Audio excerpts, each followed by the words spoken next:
హుస్నాబాద్ ప్రభుత్వ డిగ్రీ కళాశాలలో మొదటి సంవత్సరం విద్యార్థుల స్వాగత కార్యక్రమాన్ని శుక్రవారం నాడు ఘనంగా నిర్వహించారు. రెండవ మరియు మూడవ సంవత్సర విద్యార్థులు ఎంతో ఉత్సాహంగా కళాశాలలో కొత్తగా చేరిన విద్యార్థులకు రకరకాల ఆటపాటలతో స్వాగతం పలికారు.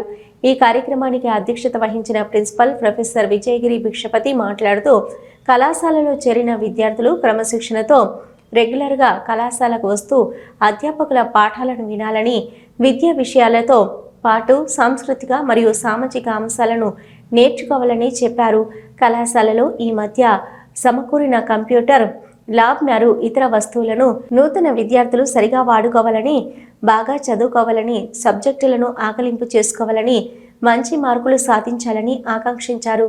ఈ సందర్భంగా గత వార్షిక పరీక్షలలో అత్యధిక మార్కులతో పాసైన విద్యార్థులు రవలి, జ్యోతి, అజయ్, సంగీత, శ్రీవాణి తదితరులకు ఈ కళాశాల తెలుగు అధ్యాపకురాలు శ్రీమతి సుధా మాధురి వారి తండ్రి స్వర్గీయ దొమ్మకంటి రామచందర్ జ్ఞాపకార్థం నగదు పురస్కారాలను, ప్రశంసా పత్రాలను ప్రిన్సిపల్ చేతుల మీదుగా విద్యార్థులకు అందజేశారు.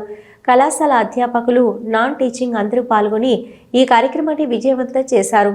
సీనియర్ విద్యార్థులు ఆటపాటలతో, మంచి మాటలతో జూనియర్ విద్యార్థులకు కొత్తదనాన్ని పోగొట్టారు. జూనియర్ విద్యార్థులు మాట్లాడుతూ మన కళాశాల గురించి కొనియాడారు. ఇక సీనియర్ విద్యార్థులు రాజేష్, అరుణ్, చరణ్, విష్ణువర్ధన్, స్వామి, దీక్షిత, గంగోత్రి కార్యక్రమాన్ని నిర్వహించారు.